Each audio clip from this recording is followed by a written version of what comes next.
Hey,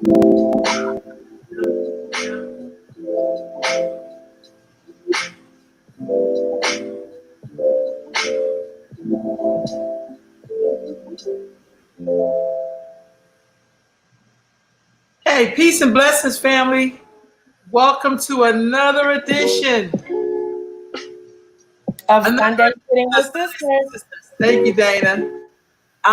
So we have the pleasure. How you doing this morning, Dana? I'm doing great. I'm so happy to be sitting here with you all, and I'm very excited about the conversation today because I want us to get it together and understand us, and I want to understand myself. Right on, right on.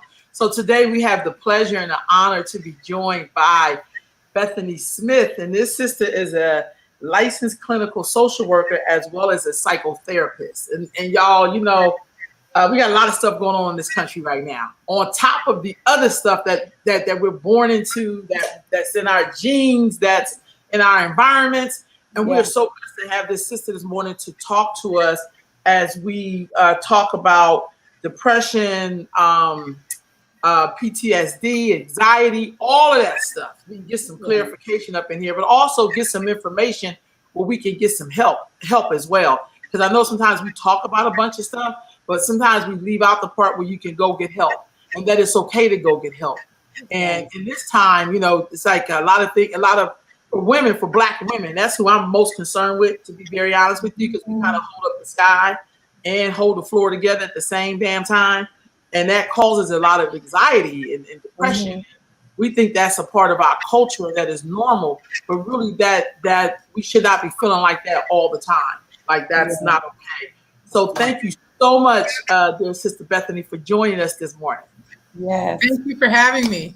Good. How are you feeling today, first of all? Feeling very, very good. I'm glad that we're addressing this topic. I think it's important.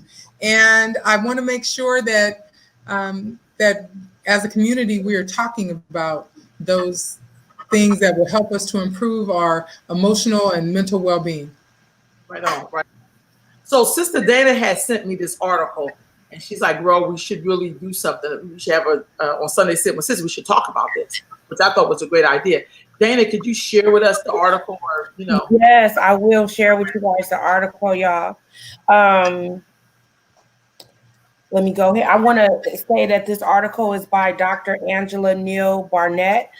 And she's still doing a lot of great work. This article is it's not a new article, but it was definitely relevant. So the article talks about, the name of it is To Be Female, Anxious, and Black. So anxiety disorders are the most common mental health disorders in the United States.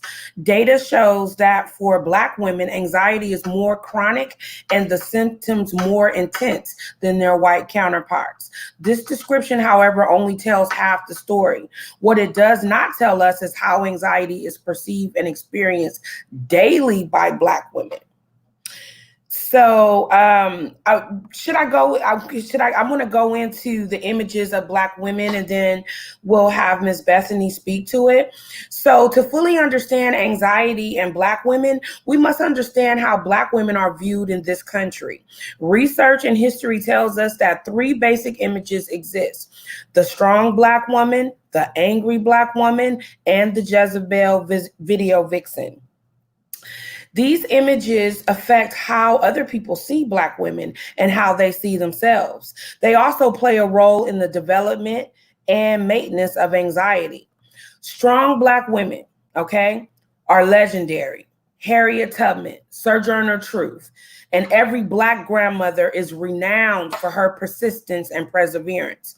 There are many positive aspects about being a strong Black woman, but there are negatives as well. A strong Black woman keeps on keeping on even when she knows she should stop, placing her mental and physical health at risk. Then we go to the angry Black woman, who will cuss you out before hearing you out. Tyler Perry's Medea is a classic example of the angry Black woman. Our work with these women has found that many of them are anxious. The anger is an outward expression of their discomfort with negative effects associated with anxiety. The Jezebel video vixen represents the sexualized Black woman. The term Jezebel comes from biblical queen who turned her husband against God. Since slavery, Black women have been sexualized in derogatory ways, often represented in rap and hip hop videos. Black women, particularly professional Black women, work hard to dispel this image. And I'm going to turn it over to Ms. Bethany because she has a fourth image that this article omits. So in reading this article, I think that they hit on three very enduring archetypes that people look at and see Black women as part of. I think a fourth one is the mammy or the beast of burden. I believe that that is an archetype that continues to persist in our culture, and there's an expectation that we as Black women will be fulfilling those needs. So I want to add that on as the fourth, but I don't want to start there. I want to go back and start with the strong Black woman. Okay. And talk about that a little bit.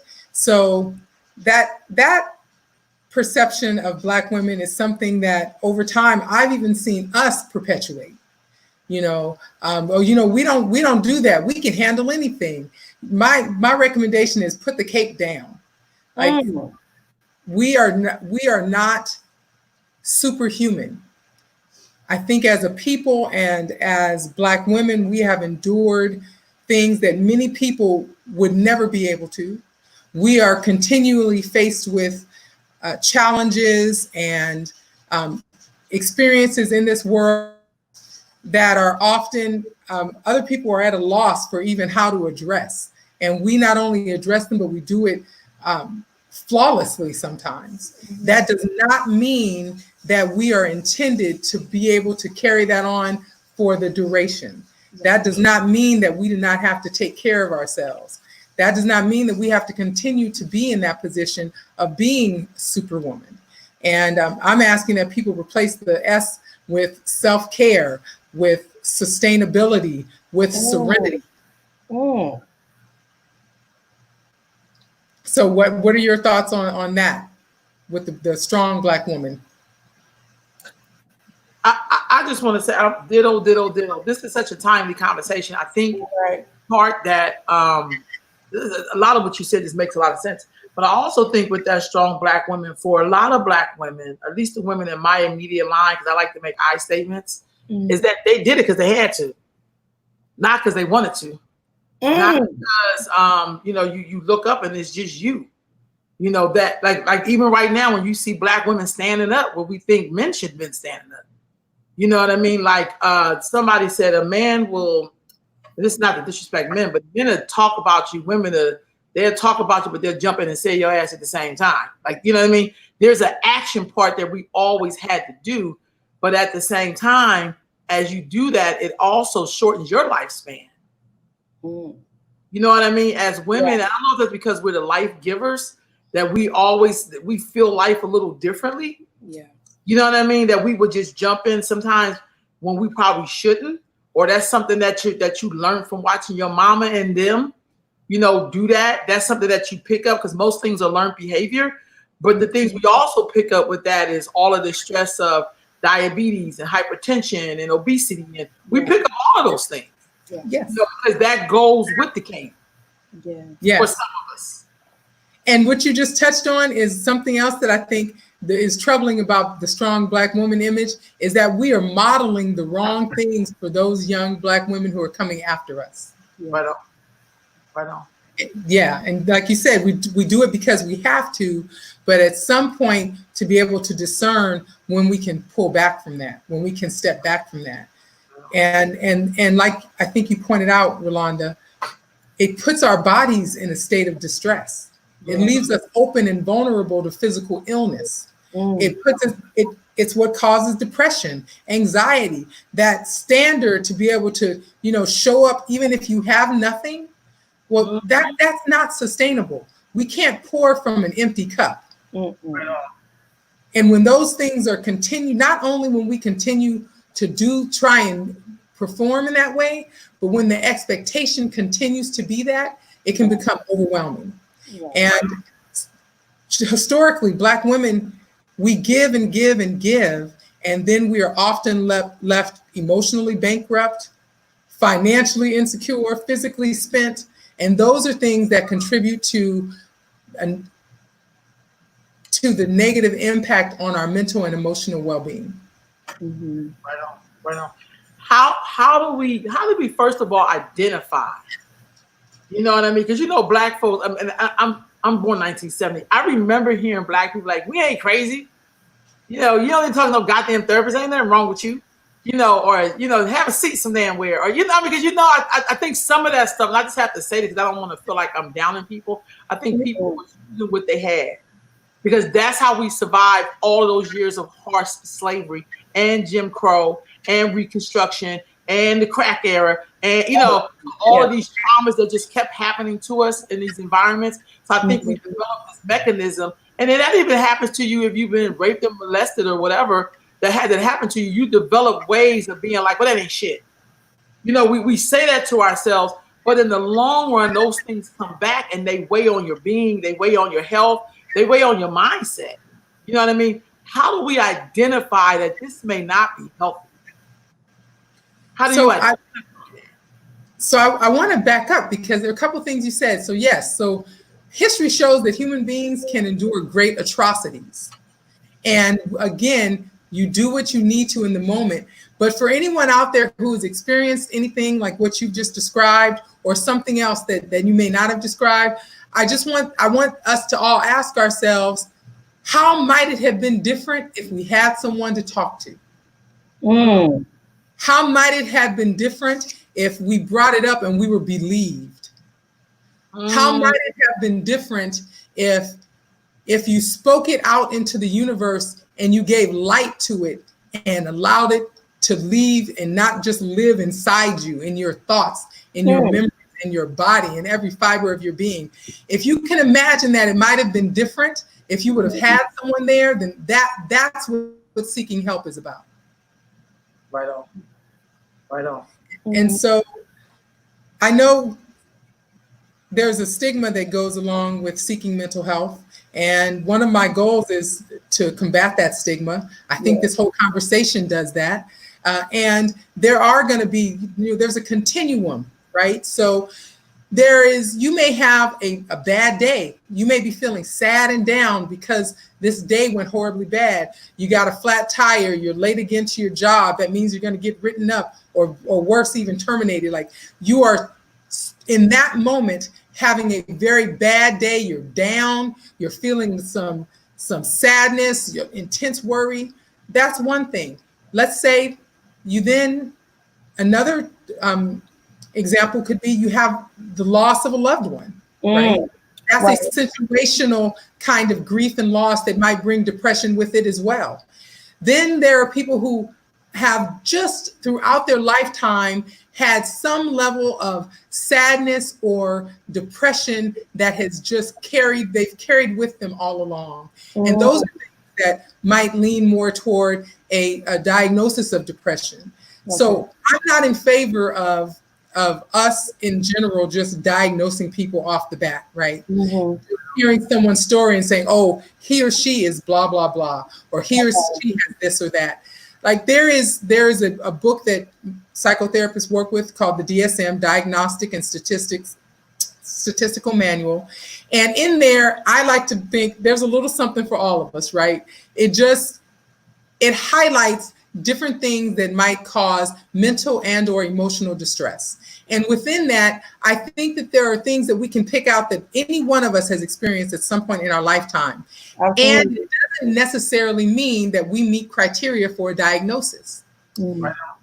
Also, we may not have a diagnosis of a mental health disorder, and it doesn't mean that we may not at some point in our lives need to go and see somebody, either for a counseling session or for coaching even, to help us make sure we're on the right track and pattern for what we want in our lives. And so I would like for us to see the value in that.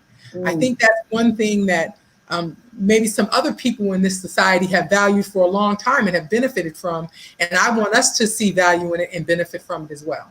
Right. Another thing that I wanted to point out too is that I think it's helpful to go and talk with someone so that you can exhale. Because if you know, let's say you have working, let's say you're responsible for projects that affect other people or raising children, you want to do that from a clear mind. You don't want to do that from a place of hysteria almost, you know. And I think that a lot of us have done that. I want to say that I definitely wasn't completely clear raising my own children. You know, I talked to them about it, but I mean, you know, it is what it is. I think the anxiety and depression, and I know later in the article we'll touch on some other sort of catchwords. I think those kinds of emotion states, feeling depressed, being overwhelmingly anxious, they create a brain fog. We are not thinking clearly. We are not our highest selves when we are in those places. So I think you're absolutely correct, Dana.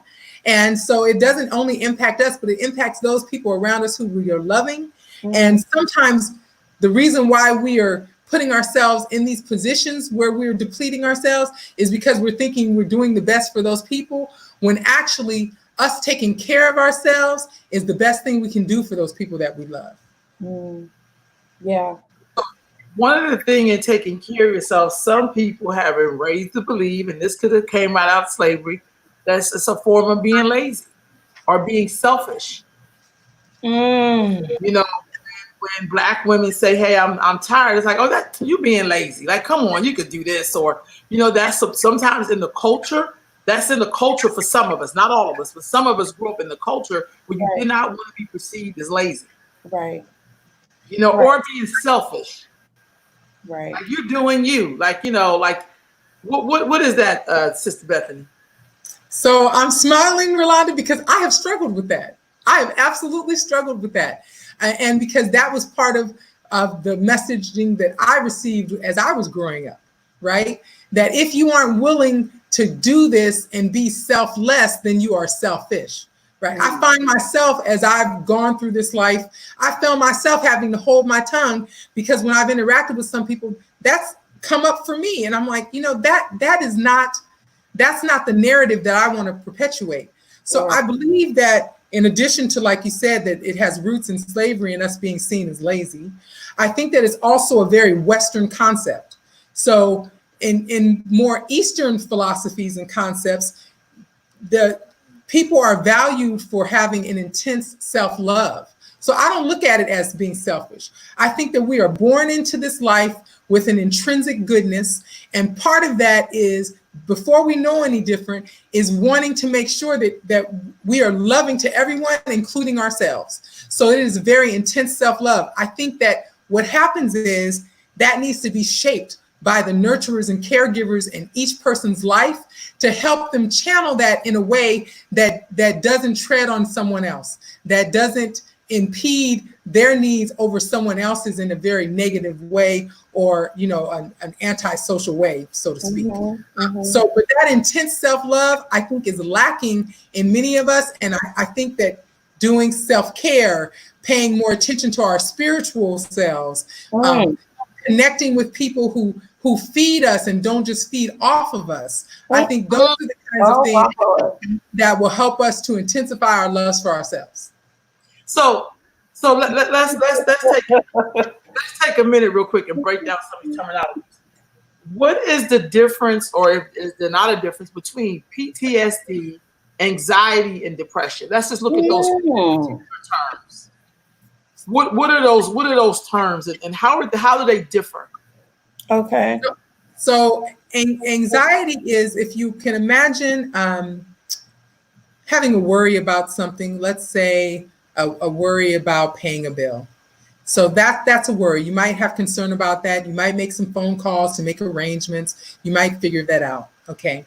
So imagine that worry magnified by 200,000, and that it is unrelenting, and that it then transfers from worry over bills to worry about sleeping through your alarm, to concern about, oh, did you turn off the stove? When I go out, you know, am I presenting myself in a way like, Is my makeup right? Like all of these different things. It could be anything. I'm using different examples, and please, hoping no one connects to just one example. Right. There are many different ways that anxiety can manifest, and it's a very intense worry that permeates throughout everything you do throughout your day. And at the point that that anxiety then causes you to not engage in life the way that you would want to, causes you to not show up either literally or figuratively, like be in space with people but not be there. So that's when that becomes anxiety. That's when it can become a problem. Similarly, depression, we have sadness, but sadness is not depression. We are sad about things. We experience, like I said, grief or loss. We have a rough day. We have some sadness because something didn't go our way. We didn't get a promotion or those kinds of things. Depression is, depression can come in many forms. Sometimes depression will come across as anger and irritability. Sometimes depression is either sleep disturbance, either hyposomnia, where you're not sleeping enough, or hypersomnia, when you're sleeping too much. You can have trouble falling asleep or staying asleep, those kinds of things. You can also have disturbance in your appetite. You can have excessive eating. You can have lack of appetite.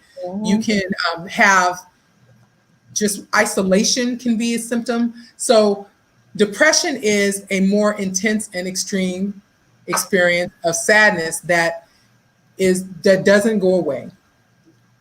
There are criteria that we use to diagnose people with depression, and it involves onset, which is related to when it started and what might have been the impetus. It involves duration, how long you've been experiencing it, and it involves symptoms. So again, that's something that I recommend that you seek a mental health professional to help you determine if you really have that diagnosis, and they can help you best with that. PTSD is post-traumatic stress disorder, and that again is something that a lot of people in this day and age throw around very loosely. We are in a day and age where our society recognizes trauma and the impacts of trauma, but we don't always understand these terms, right? So post-traumatic stress disorder is a diagnosis that people will sometimes receive when they have had experiences of trauma that have not resolved, that they are still experiencing the impact from, that they may be replaying in their minds, that may be causing them to have a hypervigilance about situations currently, that they may have flashbacks regarding it, and it informs the way that they go out and present in the world. So the interesting thing is, about 7 years ago, the DSM, there was a new version of the DSM that was put out, and post-traumatic stress disorder was again revamped, right? It was restructured. And the interesting thing for me, and I think the most important for us to realize, post-traumatic stress disorder, the criteria shifted from a threat to your physical well-being or emotional well-being that threat against yourself or that you had to actually experience, to now they include the recalling of that trauma. So just our exposure to hearing someone else's story, our exposure to the repeat of this violence and these videos that we see online, those kinds of things can be traumatic. So it doesn't have to be something that necessarily happened to us, but it can be something that we are privy to, that we have heard about, that we have been exposed to, and a repeated exposure can cause even more intense trauma. Right on. So if you're just joining us, this is Sunday Sitting with Sisters, and we have been blessed this morning to be joined by a licensed clinical social worker, along with she's also a psychotherapist, Bethany Smith. Bethany, so when you said that, a lot of things popped into my mind, and now we're in this time period of the COVID, and we're seeing probably more violence, real life violence, not movie violence, but real life violence, coming across our social media, across the news. What can people do to deal with that? Because I always feel like we don't do debriefings. We don't sit down and discuss and say, wow, something horrible has happened. Like, we don't get a chance to do that in our communities, in our families. What do you suggest that we do to deal with all of this trauma and these images that totally affect how we move, how we, walk around in the world.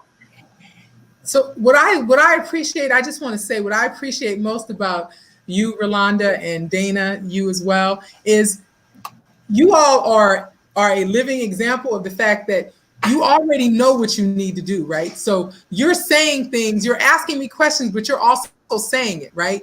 So you know that there is a need. I think each person, and this is my perspective when I work with clients, we already have everything we need. Sometimes we just need some help unearthing it or uncovering it, right? So give yourself permission to get off of social media. Give yourself permission to turn the volume down, turn it off, to sort of unplug from that for a moment. Find someone that you can talk to. And, we all know who in our lives is going to be receptive to us having vulnerable and real conversations. There are people in our lives that, you're just not going to talk to that person about something that's going to put you in a vulnerable position because they may not be comfortable dealing with it for themselves, so they cannot help you. Or they may have some kind of very nonchalant way of managing themselves. And so that may not be what you need. So we need to pay attention to that. We need to be honest with ourselves about who it is that we have in our lives that we can utilize in that way. Who it is that we have that we can lean on. And I think when we ask ourselves that question, if we don't see anybody, that's where we start. If we can identify someone within our circle that can be that safe harbor for us to at least get the conversation started, then that's an indication that we need to revamp our circle, right? Then there are all of these other places in the world, and we'll put up a list at the end, like Rolanda said at the beginning, of places you can call, hotlines, places you can go if you want to talk to people. You can be anonymous on a hotline. So then there are other outlets where you can go if you just need to talk and you just need to get something out of your head or off of your chest, so to speak. And you can also seek counseling. You can call and you can go online and you can look for a therapist in your area. Some people have sliding scales. They take various levels of insurance. You can call your insurance carrier. So there are different things I want mostly for us to know, that we can give ourselves permission to unplug. In the last few weeks, I've had to give myself permission to just cry, to let it out. Tears are cleansing. Yeah. And one day when a couple of weeks in after the death of George Floyd and all of that, I just allowed myself to cry. And once I started, I could hardly stop. Oh. We hold that. So we need to give ourselves permission to unplug, to turn off the TV, to get off social media, to let it out in any way that soothes us and that is appropriate for us. That'll look different for different people. Right. Right on. And I have shared I'm sharing the information as we go. You'll see me put the hotlines. And How does a hotline work? Hotlines are normally staffed by laypersons. Sometimes it is professionals, but there are people who are trained. Depending on the hotline, you have hotlines for anxiety, depression, suicide, various things like that. They have hotlines for people who are struggling with making difficult decisions, like terminating pregnancy, various kinds of hotlines. And those people are trained in those specific areas, and they help by listening. Sometimes I've worked a hotline before when I was working for a domestic violence agency, and there was someone who just called in routinely every week and a half or so and just needed to be heard. And I always offered the same help. There's a place you can go if you need to leave. Are you safe currently? Do you need the police? So people who are on the other end of those hotline numbers have training in the specific topic. They have resources. I had a binder this thick full of resources in every state, in every county, so they can offer resources. They offer a listening ear. They can refer you for a more extensive assessment or counseling. So they can be, and there's anonymity involved, right? So though I think that's the benefit of being able to call a hotline if you're unsure and you just want to start by talking to someone. Mm-hmm. Mm-hmm. Is it okay if we dive into social anxiety? Yes, go right ahead, then. Okay, so I'm gonna just define it, not like I know, because I actually looked it up. Social anxiety, disorder, excessive fear or embarrassment in social situations that is extremely intrusive and can be debilitating. And so I just want to talk about that's what Google says it is. And so I know Miss Bethany will maybe have a more clear definition, but I want to speak to what the article says. So social anxiety in workplaces, college, and professional school settings around the country, Black women often find themselves the only one or the first one. In these situations, they have been taught that they have to be twice as good to only get half as far, and that they are representing the race, and that they are being watched more closely than their white counterparts. Beliefs that are not necessarily inaccurate. These beliefs, coupled with the strong Black woman image, increase risk of social anxiety. Another social anxiety risk factor in the workplace and college graduates, professionals, school setting is the acting white accusation. As the images attest, far too often we forget that there are more than three ways to be a Black woman in this country. The acting white accusation has nothing to do with wanting to be white and everything to do with what it means to be Black. In other words, it is an attack on one's racial identity, which in turn can also create further anxiety. So I thought that was interesting. Miss Bethany or Ro, can y'all speak to that? As you was, I want to add on to that before Bethany comes in and gets. I also think that I see that a lot with Black girls in school. Anxiety of always being seen. Like somebody else could do the same thing, but when you do it, it's like 20 times worse. Like this is horrible, kind of thing. Yeah.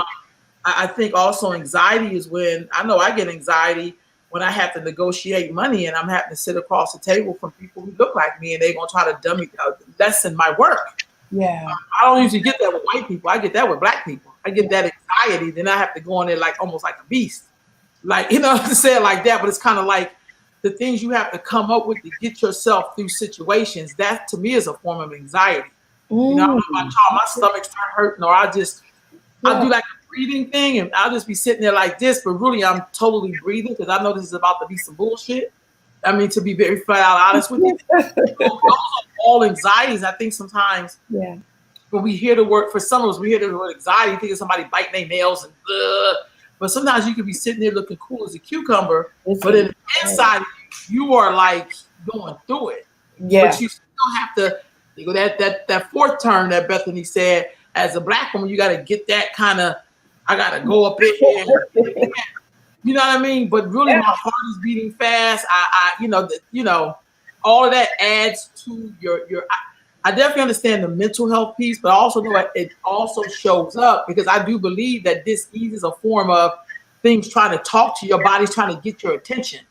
But sometimes we don't hear it until the body breaks down, and then we get to see it in a physical form because now you can't move. So anxiety shows up in so many ways. And I just know for Black women and Black girls, there is an expectation level, that people put on you, even when you don't want it. It's like somebody trying to make you show up some kind of way. You're like, I don't even do that. Like, I don't even know what the hell that is. Yeah. But it's a form of an anxiety. Yeah. I don't know. Sister Bethany, what you think about that? I wholeheartedly agree. I think that there are a few things I want to make sure I tease everything out. So Dana, you brought up social anxiety. I also heard Rolanda talking about seeing it in adolescents and children. Yeah. And you read from the article about workplace expectations. So I just want to address all of those. So social anxiety involves fear and worry related to being scrutinized, you know, the way that we show up in public being judged and scrutinized, and there being a standard or expectation that we may fall short of, right? So those are the kinds of things that are involved with social anxiety. Again, with most of these diagnostic terms, there are specific criteria for them. You know, you may have some aspect of this kind of intensity with feeling scrutinized or having worry around social interactions or presentations in the world, of the way you present in the world. And it doesn't necessarily mean that you meet the criteria for this diagnosis, right? So I just want to say those things again. I also want to say that it does manifest in children and adolescents, and it can look different. So some of us as adults have learned enough that if we're having anxiety within a social situation, you know, we may be quiet. There may be someone may withdraw, right? They may be the person that tries to stay in the corner and is always willing to go and get something at the store because they are anxious and don't want to be involved in the mix of what's going on, right? So they're always slightly removed from what's happening. That can be the way that it manifests. For children, it could look very different, right? They may not be the child that withdraws, it could be, but they might be the child that looks defiant or resistant, right? Because their anxiety is such that it's so overwhelming. I've heard people describe it as their bodies is like buzzing from it, right? That they're having these somatic symptoms because of their anxiety. And so for children who they don't have necessarily a sophisticated way of explaining what's going on for them, they're just responding. And that could look, you know, like defiance and resistance, like, no, I'm not going. No, I don't want to do that. You know, but that could be because of an anxiety disorder or experiencing intense anxiety in that moment. So I also want to touch on what you read, Dana, in regard to the work environment. And I'm saying this just generally. I don't think that I have to ask the two of you to imagine this, but I just want to say, if one could imagine going into a situation where you feel like you need to present error-free, flawless. Oh, Lord. So is that a perfectionist? That's not about necessarily you holding that for yourself in general as a perfectionist, but because you believe that's the expectation others have for you. And if you have one misstep, all is lost. So what happens often for Black women in the workplace is that's how we function. We are in there trying to function error-free. And that's not possible. So there's a standard, there's a bar that's set that is unattainable. And then that in itself creates anxiety. That in itself can cause depression, right? I just can't get it right, right? But that's an expectation that I have not seen uniformly given to any other race of people. But as Black women, we are expected to perform error-free. And it's not humanly possible. So I want to address that, and none of this happens in a vacuum, right? So that then brings us to that second stereotype or archetype that continues to be perpetuated, the angry Black woman, right? So in the workplace and in other places in the world, the angry Black woman is like, why can't it be an assertive Black woman? Why can't it be a decisive Black woman? Why can't it be a powerful Black woman? I myself, and I think I'm a kind, gentle, nurturing soul. And I was called an angry Black woman once in my workplace. And my response was, I'm not angry, I'm passionate, and you will not shame me for that. Okay. That will not shame me for my passion. And I'm very clear of the difference. So sometimes we do present with anger, but anger is not the primary emotion. It's secondary, it's tertiary. Sometimes anger is what we present with because the other emotions are not as palatable or as comfortable for us. So for some of us, we're not comfortable being vulnerable. We're not comfortable sitting with the unknown. We're not comfortable being able to express that to other people because in the past we haven't received support around that. And so instead of leading with those emotions of worry, of fear, of shame, of those kinds of things, they lead with anger. And it's not a primary emotion. It's the emotion that sometimes comes through, but we need to be willing to show each other grace to get beyond that. Right. Right on. Right on. Wow, you said a whole bunch right there. Oh, that was a lot. Could you imagine having that pressure to present flawlessly? Wow, that's a lot. When you, it's interesting. Some of those things we learned in our home as a part of survival. I got to go back and tease that out a little more. Okay. A little more, because other groups don't necessarily. First of all, no other group in this whole country has come here the way enslaved Africans came. I'm not talking about the ones who just flew over here. I'm not talking about people who snuck into the country. I'm not talking about, even with Native people, they were here already. So there is something in our culture that, in terms of survival, where you wanted to be productive, where you wanted to show up like I'm not going to be a problem, where you wanted to just fit in, because sometimes it's really hard trying to be yourself when you don't quite look like the people that you're trying to fit into. And all of those things is kind of like we get these messages about you're not just representing yourself, you representing like a gazillion people that you never even met. That's like, I don't know about y'all, but when I was growing up, and if a black person did something like killed somebody, whatever, the first thing my mother would say is the person black. Like immediately she'd be like, oh my God. And then she's like, whew, if he wasn't. And I'm like, do we know this person? But in her psyche, she know that if people see him, they see her. Yes. And that there is no division between those two, even though we don't even know this person. Yeah. And I don't know of any other culture or race of people that do that other than us. Yeah. And I'm going to speak for myself. I still find myself doing that. I hear something and I think, please don't let him be black. Please don't let him be black. Please don't let him be black. Yeah, me too. I do that too. And that is a burden. It is a burden. And I agree, Rolanda. It's something that was instilled in me in childhood. Yeah. And that the world, when they see one of us do it, that we are all made to be responsible for it. Right. White people don't feel like that. They sure don't. They be like, look at that guy. I don't even make that look. Look at this fool. Look, like he's immediately not them. He's just another human being to them. Like, we don't really know each other. Right. And because we do that, we start to learn the patterns. Like, for example, I learned that if they don't show the image of the person, and if they did something really heinous, it's probably a white person. Because if it was a black person, they would definitely show the image.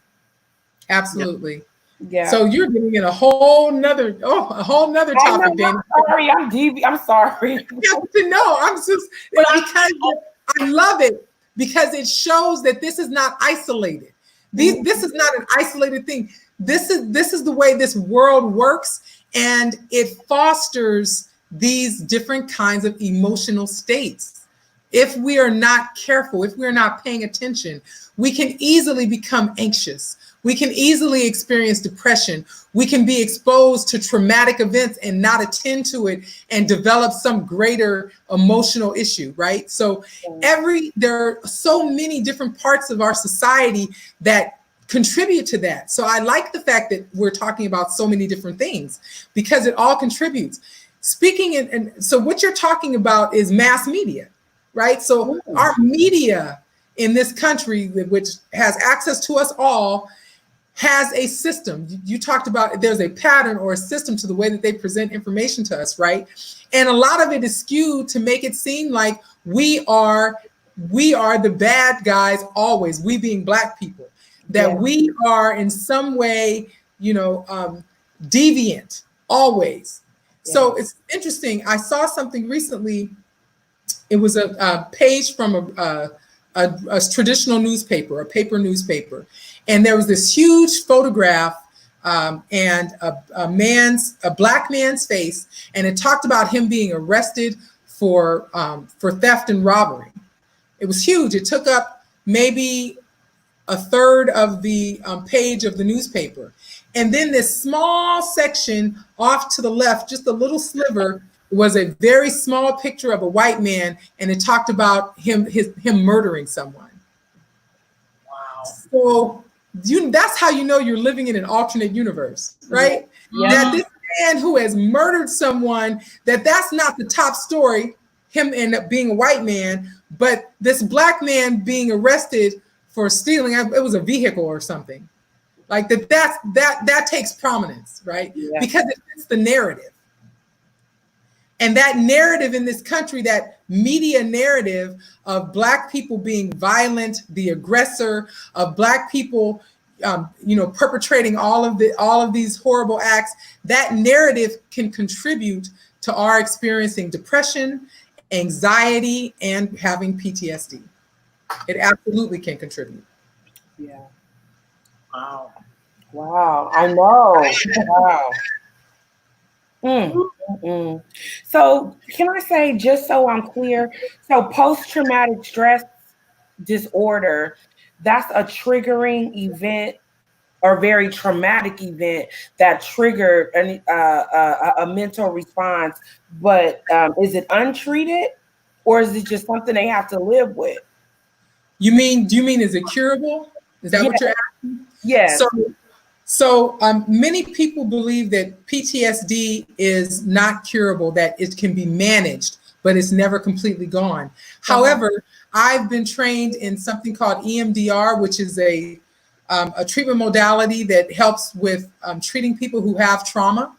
And in some people who have experienced and gone through EMDR, they report that those memories no longer have charge for them, that those memories no longer pull up those intense emotional responses. And so in that way, I believe that's as close to a cure as we get, right? But in literature, in studies and research, they will not speak to there being a cure, so to speak.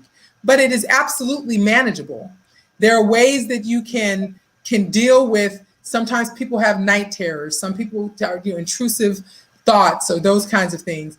Those you can manage those with different treatment modalities. Yes, and if something, there's so many different. There's talk therapy. There's different types of exposure therapy, behavior modification. There's medication that can assist people. There's so many things available to us to help with these different conditions that we're talking about today, that truly no one has to be suffering. And people, what I experience in our community, Black women, that we are suffering because we are not willing to seek help.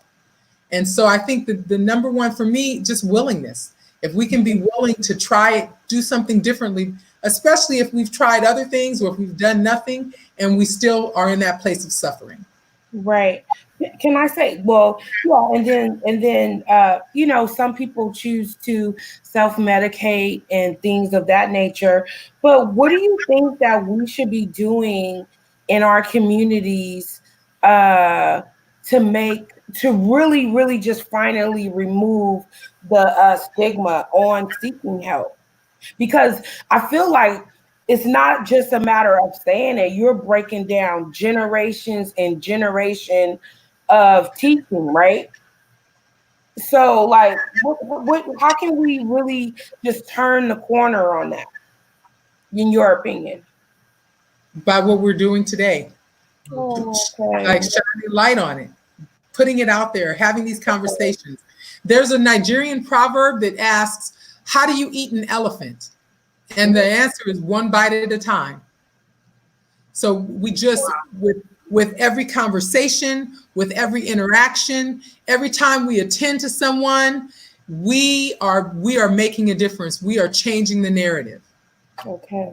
So that may be, I don't know for anyone else, but I know personally there have been times in my life, in my past, where I have seen somebody where things may not have been going well for them, where I have picked up on the fact that they may have had some anxiety or depression that needed to be attended to.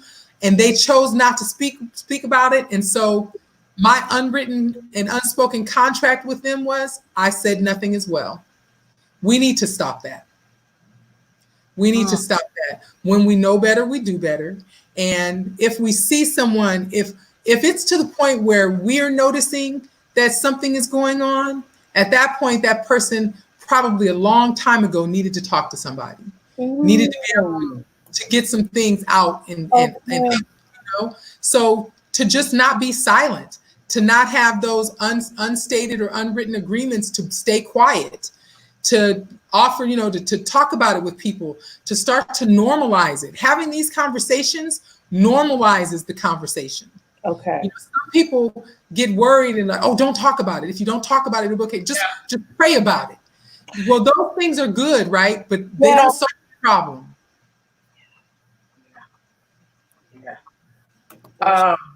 Wow. No, you know, that last part when you said like people don't say anything about it. Sometimes it feels like, Sister Bethany, that some of us have signed on to some of this stuff and tried to make it normal because it means you have to fess up to your part in it. You know, like, 'cause I've heard so many stories of when we knew something was wrong, and instead of us saying something that was somebody's son, somebody's brother, somebody's sister, you're trying to protect the victimizer and not the victim. You know, I don't know. Some people may this happen in their family. You have that one aunt that's off the chain, and so we'll call her crazy, but really, she's trying to sound the alarm. Yes. Somebody else from having the same experience that she had, but she crazy. Yeah. So you know in therapy, when families come in, there's a term called the IP, the identified patient. Oftentimes, the person who is the identified patient is not the one who needs the most help or healing, because they are sounding the alarm, right? They are shining a spotlight on what is wrong, what is dysfunctional, what is problematic, and they often bringing in the rest of the family will help everyone get help. But they're not always, that person is not always necessarily the one who is having the most difficulty. But thank God they are the ones who are bringing it to light. Right on. Right on. Yeah. So I think too, some of the issues that come up in our community, you know, I've heard different things, and you probably will have examples of other things as well. But you know, I've heard us as Black women being criticized about our parenting. I've heard us as Black women, you know, things being said about, you know, us being harsh, or, you know, gosh, having fulfilled this unspoken requirement of being the strong Black woman, then we get the accusation of being too strong, right? And so those kinds of things, I believe that if we attended to ourselves emotionally, mentally, and spiritually, that we would present differently. You know, I have seen things that have made me cringe with the way that a mother interacts with her child. And I'm thinking, you know, there's no softness there. Well, how can one be soft when you are experiencing anxiety and depression and there's no outlet for it, and you feel like if you let your mask down, if it cracks just a little bit, then, you know, the vultures will come, right? There's no space to be soft. For us to be, again, the best we can be, our highest selves, and be the best for our children, our loved ones, we have to attend to ourselves so that we can experience the full breadth of who we are as human beings. Yeah. Right on. Right on. Woo! I know. I'm going to ask a question. This might sound silly, y'all, but what are some natural ways that we can manage depression? So I heard one person say that we need to make sure we keep up a regimen of exercising. But I'm going to tell y'all what I do, and don't laugh. I talk to myself. So I have to talk myself into things, and I have to talk myself out of things. So that might sound a little, but what are some natural ways that we can manage depression and anxiety? So when you say natural ways, I thought that you meant like supplements, and I don't want to. That too. So I don't want to start naming supplements because I don't want anyone to say, well, there was this psychotherapist online last week and she said if you need a handful of Stephanie Smith, and she said, yeah. Right. Because I have read some things like that. There's a very prominent person, like if you eat a handful of almonds, you won't be depressed, right? I don't know who that worked for. I'm not sure. But I don't want to put that out there as being fact. So I shy away from that. And if Rolanda has some things that she wants to speak on supplements, then that's fine. Yeah. I know we live in a world where people want instant gratification or instant fixes. And the real truth is it's an inside job for the most part with a little bit of help from the outside. Yeah. You know what I mean? And so you know what works for you. I think what's amazing when people have breakthroughs is not because they ate a handful of almonds.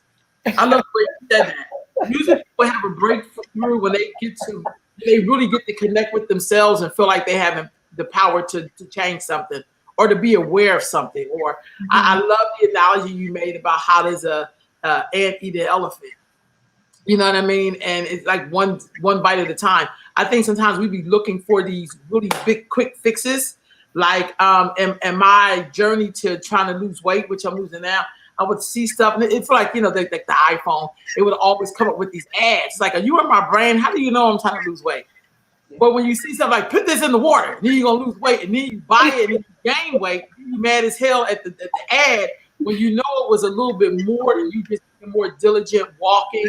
The things that you really know will make you feel good for real, which usually involves some kind of struggle in there. Like when I have to stop eating at a certain time of the night or during the day so that I have to burn it off, or me being conscious of the words that are coming out of my mouth, or me not giving people my time who are toxic because then it shortens my lifespan.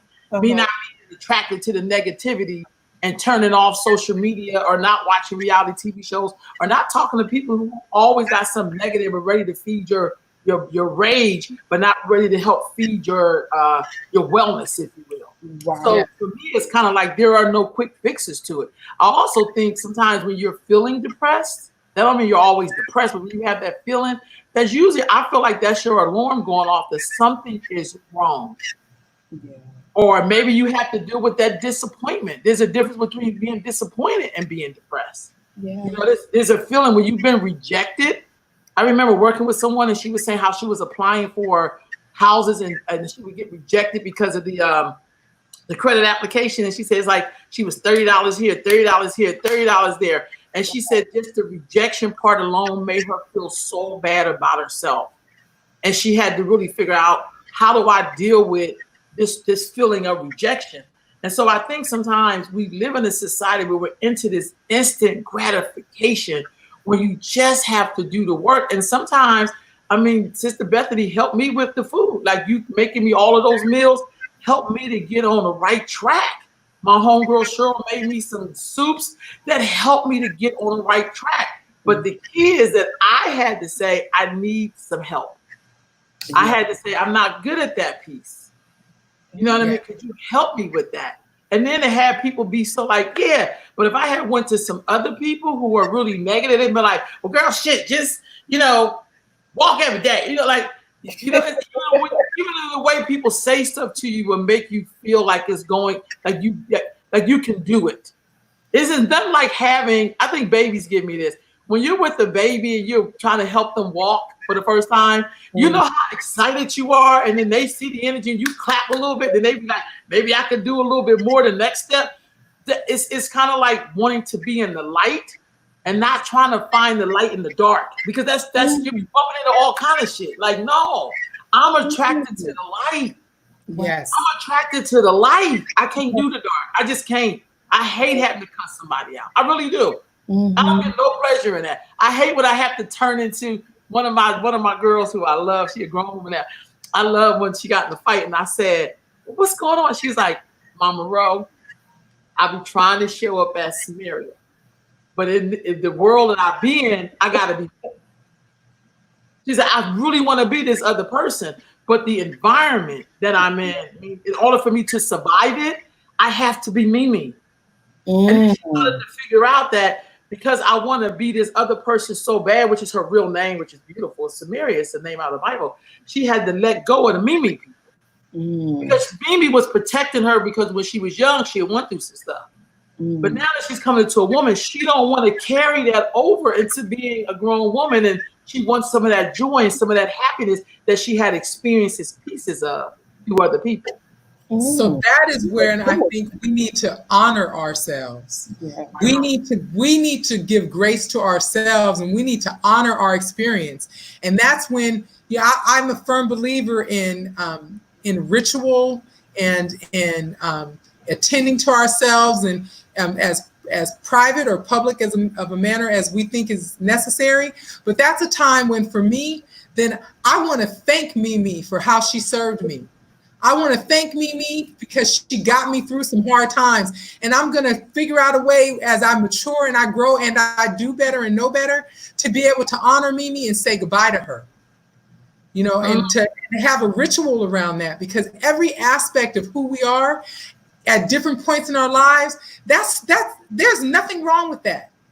That's what makes up the beauty and fullness of who we are as human beings. Right. And I'm not regretful. There are some things that, and I tell my clients this, there are things that I've done that I hope no one ever finds out about. There are some things that I don't want to cross those thresholds again. Right. I don't want to be in that space. And yet I am grateful. Not but, and I am grateful. I am grateful for the fact that I have survived the encounter, fill in the blank. I'm grateful for the fact that something inside of me knew that was a time to fight and not to freeze. Whatever that may be, whatever Mimi represented for her, to be able to thank Mimi, acknowledge that experience, and put Mimi away. So there's so much that feels absolute, like it either is or it isn't. People operate in those kinds of frameworks, but I don't operate from those frameworks. I believe that we are who we are for periods of time, and we have choice to shift and change. We need to figure out when we are ready for those shifts or those changes. You mentioned something, Rolanda, about me helping you with your food plan and everything. Well, someone helped me, right? And that it's what I brought up before. You have enough, you've done enough work for yourself that you were able to look around your circle of friends and you found support. There are some of us who haven't done work and haven't presented in the world with self-love, and we don't have those people to depend on.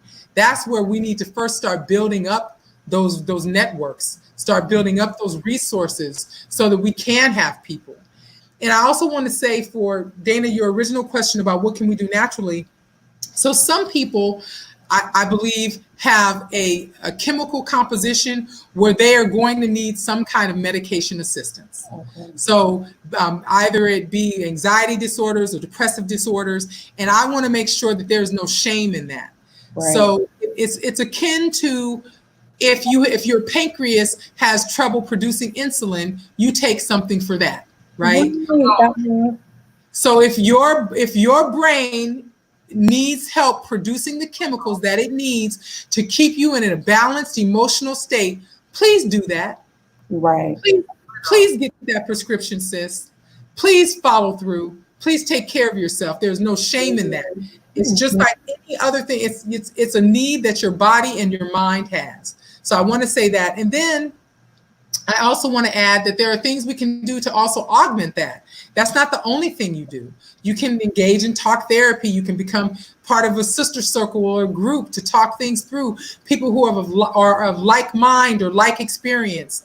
You can find someone that is a mentor or an elder who has a lived experience similar to yours, and you like where they are currently in their lives. You can find those types of outlets as well. And there are things that we can do to help our bodies produce different chemicals so that we can have a more balanced emotional state. Exercise is one of them. My saying for in terms of healthy eating is I love foods that love me back.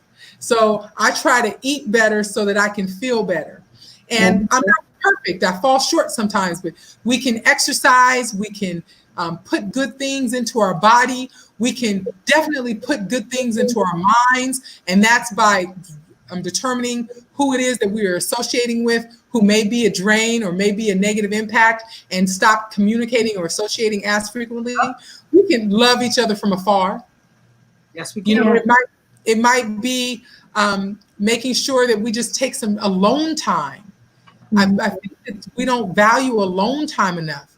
If we can sit in space with ourselves and start to understand ourselves more, then we're more capable of dealing with others. So there are many things that we can do to help ourselves and to improve our mental and emotional state. I think it's important that you have to say that, though. This is what I come to learn. I mean, this is my journey, is that sometimes, I do this sometimes I assume that people know that, but sometimes you got to say that. You know how your parent would say, my mother's blessed memory, love her to pieces. She wasn't the type of person to say, I love you. It was through her actions. So if you say like, Mama, I love you, she'd be like, just like that. But it didn't translate to me that she didn't love me, because all that she was doing for me was like, this is my way of showing us that she loved us. And I feel like sometimes you just want to hear it. Yeah. You just want to hear it. You want somebody to say, if you want to feel better, go for a walk.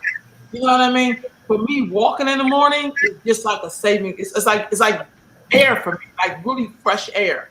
And because when I walk, I mean, it's great because I get the 10,000 steps in, but I get to like be in nature, get to hear birds chirping, I get to see water, I get to smell really good air, and I get to plan my day in such a different way than if I wake up rushing, jumping in the shower, you know, like that's what it was before COVID. Everything was like this before COVID. Now it's like this. Like I have time to cook a meal. I have time to go for a walk in the morning. I have time to do my prayers. I have time to, to talk to people, not to talk to people, but like, no, I'm not going to answer that. Yeah, I mean, I'm not responding to that. Like now I have more time to do that. I couldn't do that before. So, Yeah. So it's so interesting you brought up the COVID-19, because a lot of people are lamenting like this loss around COVID-19. Oh gosh, nothing is normal. I can't do what I used to do. Well, some of those things we don't need to go back to. The way that I'm looking at COVID-19 is we have been given a wonderful blessing and an opportunity to revamp, to regroup, to restructure our lives in a way that is going to suit us. And we can decide what we want to bring back in. And so some of that hustle and bustle and worry, we don't have to bring that back in. That's a choice. And we all have a choice to make for ourselves. And we have, there are things in our lives that we can continue to perpetuate, or we can make a decision to stop and do things differently. When I was a younger woman, there was a narrative that I used to say about my childhood and growing up. My narrative was my siblings were mean to me. They ganged up on me. They treated me bad. I was the youngest. No one wanted to take me anywhere, right? But what I have grown into in taking responsibility, because yes, we all have responsibility. I'm not talking about it being someone's fault, but we all have responsibility for everything that occurs in our lives, because we all have a part. And my responsibility is, I was a tattletale. Who wants to take a tattletale with them, right? I was a nuisance. I asked too many questions. Bringing me along surely meant that they were not going to have fun. So who wants to do that, right? So if I don't take responsibility for my part in that, then I perpetuate that narrative, which puts me in this place of being a victim. And so once we take responsibility, it frees us up from being a victim. And when we are no longer a victim, that's when we can stand in our power. And we understand our part in things, and we have the power to change how we want to contribute to every situation. Right. So part of shifting and attending to ourselves emotionally and mentally means that we have to look at our part in it, and we have to take an active role in healing ourselves. And we have people in our lives who are probably well-meaning, I had a mother who was phenomenal. My mother was phenomenal, what people would call the salt of the earth. She was kind and sweet and loving, accommodating, acquiescing, agreeable, all of those things. And I was given a message of going out into the world that that's what I needed to be. But going out into the world that way, I did not get my needs met. So she didn't intentionally send me out in the world that way, but the way that worked for her did not work for me. And so we have to take responsibility for that. We can't just say, my environment shaped me this way, or it's because of this, or it's because of that. We need to take the time to get to know ourselves and understand ourselves. Yeah. What serves us and what feeds us. And from there, we can know what to tell other people, right? And if you don't know what you want or what you need, start from what you know you don't want or don't need. That's a good place to start too. And start formulating what it is that you need from other people, because love and those kinds of things don't feel loving if it's not perceived as loving by the recipient. So say that again. Things are not loving or nurturing if it is not perceived in that way by the recipient. Gotcha. So I can do something for you all day long that I think might be loving or nurturing or kind, but if you're not perceiving that way, you're not receiving it. So we need to be able to very firmly and honestly stand in our truths so we can tell other people how it is we want to be treated, so that we can start healing that piece. Right on. Right on. Mm-hmm. This is some good stuff. Woo! If y'all joining us today, this is Sunday Sitting with Sisters. Yes. My sister Bethany Smith. She is a licensed clinical social worker and a psychotherapist, and we're talking mental health. Basically, we're talking mental health in Black women, but we're focusing on anxiety, depression, and PTSD, and ways in which you can work through those if that's something that you're dealing with or needing more information on. Or I also share with you the hotlines to and Sister Bethany was so gracious to give us information where you could call a hotline if you need to talk to someone and get the help that you need. And I think there's nothing wrong with getting the help that you need. I think that you said something that was very key that spoke to me in my spirit deeply. You said you have to thank that part of you that helped you to survive, but to know how to say goodbye to them. Yeah. And I think sometimes we never get a chance to do that. We just take that person with us, and then it messes up your marriages and all kind of shit because it don't fit right there. Like, thank you for helping me to survive. Can you imagine somebody being married to Rambo and all he doing all day is with his gun? I mean, I'm just giving an example. So when you said it, I thought about somebody can be turned up, but you can't be turned up all the time. Like, that's like, yeah. So I think that's something that we really haven't had the opportunity to do, or even had that as a thought. Like, it's time for you to go now. Like, you know, this is not working, but thank you for helping me, but you gotta go. You know, I know that we are coming, that we're close toward the end, but I just want to say too, I want to caution us, and specifically as Black women, from gaslighting, right? From dismissing people's experience, from, poo-pooing or minimizing what someone has gone through, from telling people it's all in their head, from making it seem like, why are you thinking that way? Well, people are thinking a certain way because of experiences that they have gone through. And so I think that we should be mindful not to do that to other people. And we should be aware when there are people in our life that are doing that to us. Yeah. So because that is toxic, that is not helpful, that can be harmful, and that can add to depression or anxiety. So I want to just put that out there, that we should, my hope is that we gain more knowledge about ourselves and about our community, and that we can just hold space for each other. That even if we don't have the same experience, that we can understand someone else's experience and not have to come from a place of judgment and critique. Let's look at that real quick. You said something, holding space. For those who don't know what holding space means, could you tell us what it means to hold space for someone without judgment? Without judgment. That may look like That may look like. I'm sorry, y'all. That was my son. Thank you. Oh gosh, that may look like just being able to sit there and listen. You don't have to speak. You can do an affirmative nod if you like. You know, you can extend a hand to touch someone, but you don't even have to utter a word. Holding space can be just reserving that time for someone to just get it out, to speak. That may be, if you're in space with someone, asking their permission. Do you want me to respond? Do you want me to just listen? Are you seeking advice today? So that you're very clear about what it is that they need from you, because holding space means that you are reserving whatever your need is to allow this person to get what they need. And we hold space and we give space. So my encouragement is that we find people and we engage with people where we can hold space for them and they're willing to hold space for us as well. They was laughing at what we were laughing at when we see Dana's face when the walk behind it. Right on. Is venting healthy? Girl saying vent. I think it is, but to get so stuff it out, can be. you don't want me to walk around without venting. So it can be. Okay. Sometimes venting can just be commiserating, right? So if you're venting and if you find yourself that you're venting the same thing over and over and you just keep getting heated and more heated and it intensifies your emotion, that's not helpful.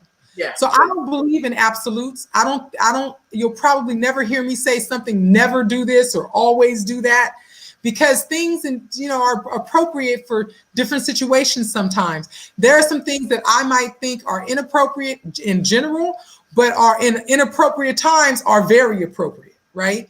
So it depends. And so to understand that, so I think venting can be helpful in short lengths of time and maybe with a specific topic. Just being able, and my working definition of venting would be just being able to get it out and discuss it completely, but to also be able to be done.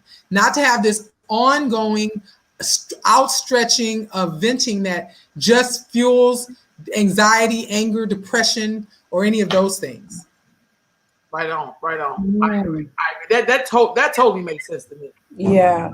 That totally makes sense to me. Also, the other part is I have to ask this question. A narcissist. Is that a mental disorder? It has to be. Oh, no, you're talking about. I don't know. I'm just asking.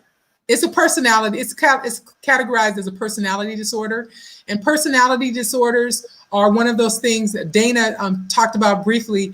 And personality disorders are disorders that can be managed but are not curable. They are often fixed, and that is part of who the person is. But you can manage it if you want to, and if it's desirable to you, with assistance, so that it doesn't negatively impact your life experience. So narcissism is a personality disorder. Okay. And someone can have traits of those things. There can be aspects of their personality that may resemble that, but it doesn't mean that they are diagnosable and meet criteria. I've met a lot of narcissists. I don't know. It feels like sometimes powerful leaders have like a piece of that. Not all, but I'm just saying it's I don't know if that's a part of the persona of a powerful leader. Like when you see people talking and half of their lecture is about themselves, that's a sign of a narcissist. Like, give me the information. It could be, or it couldn't be. It could be that person as a leader has a good game face and that they are presenting, because what we know about leading is that sometimes if you show too much weakness or vulnerability, people then question your leadership ability. So it could be about strategy. It could be. So I don't want to just blanketly say that most leaders are narcissists. And again, I think that some people could have some traits and some characteristics that are similar, but not be a narcissist. But can I interject? And again, I'm not a scholar on this, but I have read a lot up on narcissism. I also follow this YouTube channel that talks about narcissism, and I think there's levels to it. I know that Jada in her Red Table Talk did a show on it. But is it true that I lost my train of thought. Dang. It was something really good about narcissism. This is what they said. Well, this is what they said, that most narcissists are very successful people. They can be, but likewise, you can have, people might say, all Geminis are creative. Like there's certain people that are in the spotlight, right? You can attribute all kinds of characteristics to people. Those successful people might also have other traits in common. Yeah. I'm not sure. Sometimes when I believe we see people who are sort of pushing up against what we think is socially acceptable in terms of tooting their own horn or, wanting to have control of certain things, we might think that you automatically label them a narcissist. And some of that is also adaptive, right? Some of that, if we go back to our original topics of depression, anxiety, and how like us as Black women are even seen in the world, right? Some of that is adaptive, and like they come from a place where the sheer existence of who they are has been put into question. And because of that, in order to adapt and survive that psychically, they have to put on that front that their ish don't stink. Okay, that makes sense, because a lot of the things that I've been listening to, it says that even though a lot of narcissists are successful, they are supposedly very insecure though, and they have to hide that. Yeah, they can. And then there are some people who have woundings and they haven't dealt with those woundings, and they present in a way that's bristly, that rub people the wrong way, and that come across as demanding or entitled or those kinds of things. And it doesn't necessarily mean they're a narcissist. They probably have other work to do, but it doesn't mean that they're a narcissist. Okay. Yeah. Right on. She really breaking it down. You know what? In that moment, dear sister was using the number 45 as an example of that. And I'm not really clear if he's a narcissist or not. I think he's a good character. Every time I see him, I think about the movie Iron Man, when they had the man that was talking about the world. It turned out that he was an actor. Like that was his job. Like when Iron Man got to him, he was like, he was a British actor. He was like, he was high all the time. I'm just an actor.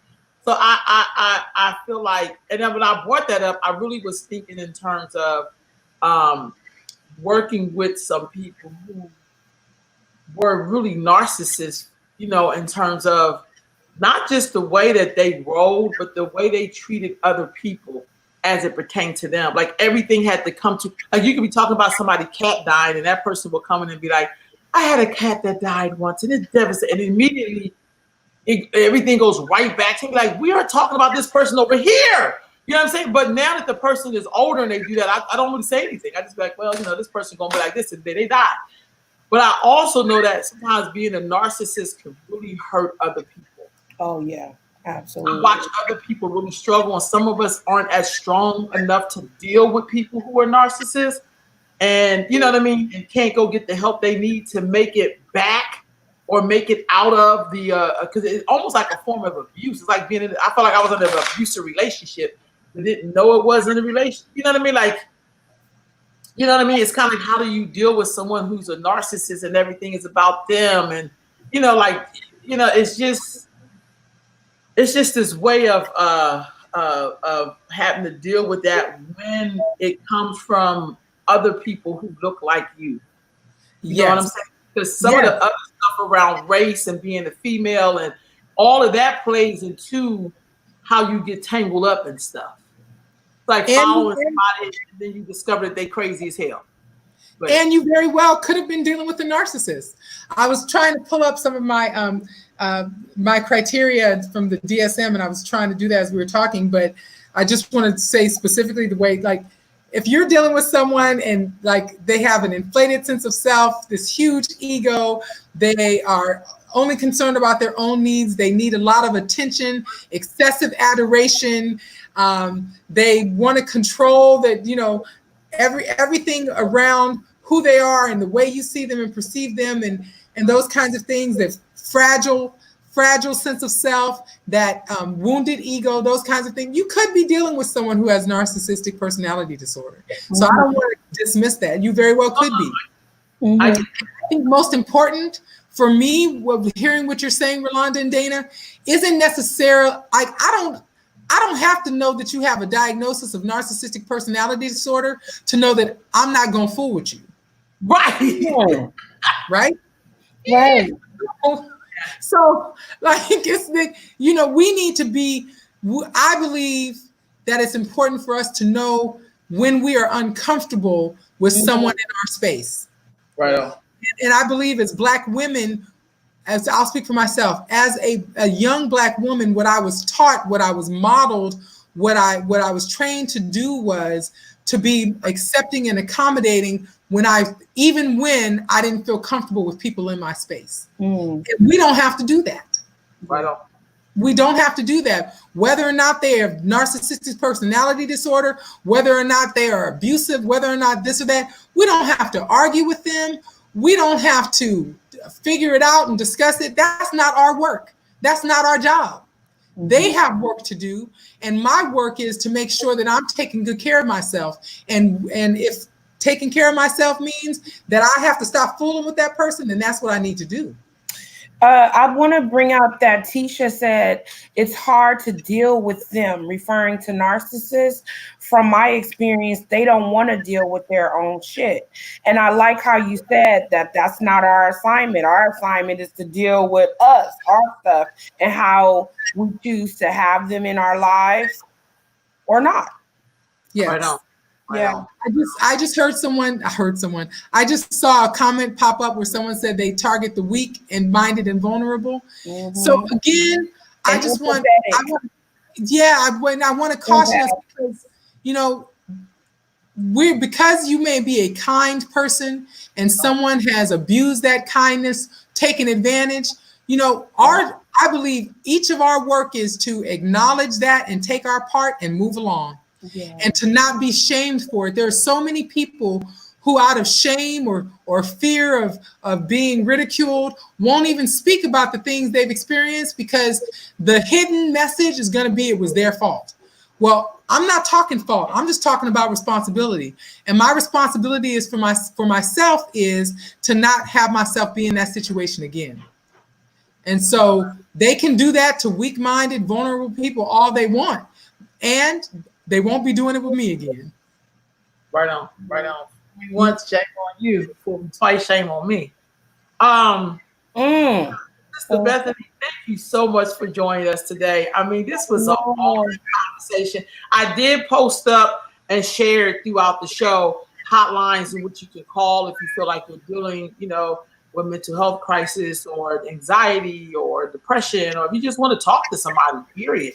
I think talking to someone is definitely can't hurt you. That's how I'd say. You know, you on the other end, you don't even know this person. I don't know about y'all. I've been in counseling sessions on the bus stop. I call it curbside counseling. Absolutely. Absolutely. Oh, so in closing, Sister Bethany, any words you want to add as we wrap up this show? Because this was so awesome. Yes. I just want to address, we didn't really speak on, and maybe we could do it because it could be its own segment.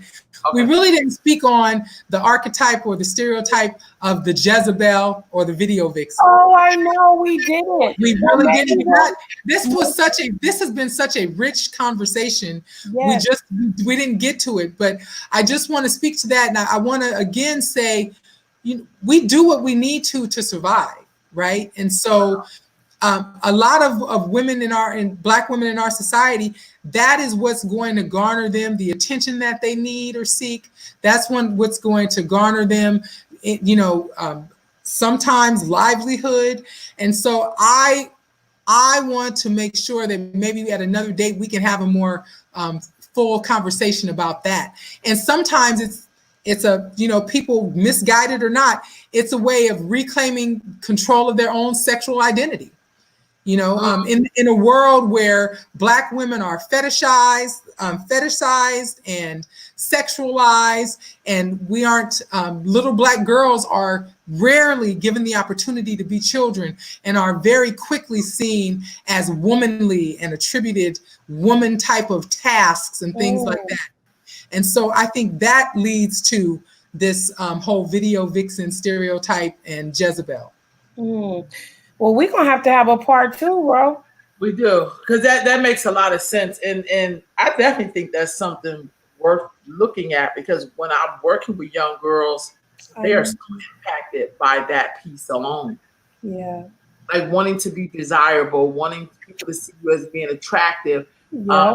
Hair care industry is $1 billion industry, and I don't think it's because we really love changing our hair that much. Let's just be honest.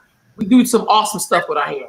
But I also know a lot of that is to live up to a standard to get something that you think you need, because maybe there's something that you didn't get for yourself. So you think you can get that by putting something on and getting it outside of yourself. We really don't talk about that. You know what I mean? Because it quickly will be like, it's kind of like saying, I remember when the boots came out, the thigh high boots, and the first time I ever seen thigh high boots was on Rick James, to be very honest with you. We saw Hannibal, but Kim had worn the boots or something, and then everybody was wearing it. They're like, "Oh, this is me being." It's like, no, you're being influenced by an image, and you don't even know it. Thigh high boots is. I own a pair of thigh high boots, and them damn things is hot. Like you have to wear them at nighttime, like in the cold or something. But I just feel like we don't even understand how much we're being impacted or feeding into something, and we don't create space where people just can be themselves. Like when I see stuff like the big chop and people chopping their hair off, that's significant. That means something. When I see people say, I'm not going to wear no makeup, that means something, because in this society, we're always forced to put the mask on. What happens to us, it helps us to take the mask off. And our space is created where we can just be ourselves. Yes. You know what I mean? I definitely think that's one of those topics that we got to talk about, because I do think that impacts our well-being. It does. And I know we're wrapping up. I just want to say to speak to that. That's why when we do attend to ourselves, our mental health, our emotional well-being, when we cleanse our environments of toxic relationships, of toxic situations, toxic people, then we are functioning at an elevation that is our highest self. We are the closest to God, as however it is that you see God, right? And when we are doing that, then we can show up differently. We show up differently for our children. And for me, the loudest voice, the greatest influence in our children's lives should be our own. Right. And if we are in a place where we are healthy and attending to ourselves, then we will be creating healthy children, healthy generation after us. And so finally, I just want to say, Rolanda and Dana, that I want to encourage people to get out there and talk. If you need counseling, if you're not sure if you want counseling, seek it out, investigate it, see what's out there. You might want a coaching, which is slightly different. It's just someone that's there to help you organize your goals and desires, to put some fire under you to get going in the direction that you set. I believe that we all have a blueprint for our lives that we sort of come into this world with. And this is my personal belief, that there is a blueprint, but within that blueprint, there is an ability to shift and change things. I can look at that blueprint and say, I don't like the way that staircase curves right there. I want to shift it a little to the right.